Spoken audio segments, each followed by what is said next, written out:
Welcome to the Global Pulse, a short video series where our experts break down a trending topic in international business and why it matters to you. It looks like we've wrapped up this strike, at least as of this morning. Dock workers went back to work as part of the temporary agreement for wage increases. Fortunately, it was only a 3-day strike, which started this week on Monday evening with 45,000 longshoremen as part of the International Longshoremen Association's holdout on improved wages. They essentially were asking for a 77% pay increase, and were met with some pretty low initial offers. But throughout the course of the week, it seems like it's resolved itself, at least for the next 90 days. They've agreed to 62.5% pay increase over the next 6 years, with a lot more of the details to be worked out in the collective bargaining agreement over the next 90 days. At the beginning of the week, we were very concerned about how long this would last. If you watched Harold Daggett, the president from ILA, talk, you would have seen a pretty strong stance from him and his brothers, so to speak, in the union, that they weren't going to budge on really anything. And throughout the week, there were several offers at 40% increase over 6 years, 50% increase over 6 years, which were all rejected.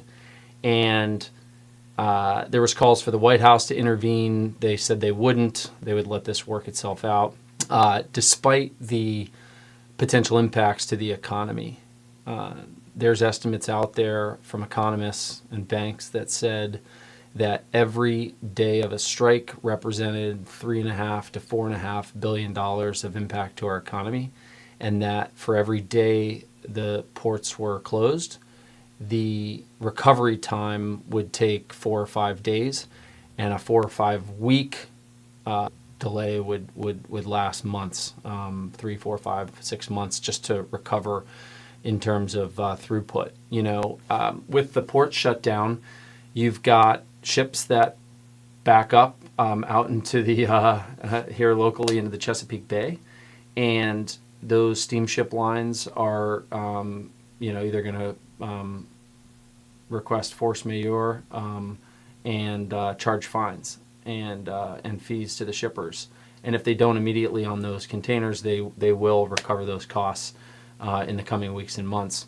And the importers or the shippers and the retailers downstream whose products will have additional cost hurting their margins will either decide whether they want to let that impact their profitability, but more likely they are going to pass that on to the consumer. And we've got the White House and others coming down on grocers around what's happened with inflation over the last few years. And I have to imagine that this is going to have some type of impact for the consumer. Although it only lasted 3 days, so the sort of macro impact is pretty low. Most of the retailers leading up to this, had a lot of foresight into the potential events, and so what they did was brought in containers early. Retailers looking at the holiday season, basically now through the end of the year, they generally import their goods in July, August, and September via ocean container to build all their inventory up for the holiday season, and then they supplement that inventory through October, November, and even December. And so they either brought stuff in early or they made plans through other ports. However, this strike impacted 36 ports on the East Coast and in the Gulf, which represents about 60 to 70% of the import volume into the U.S.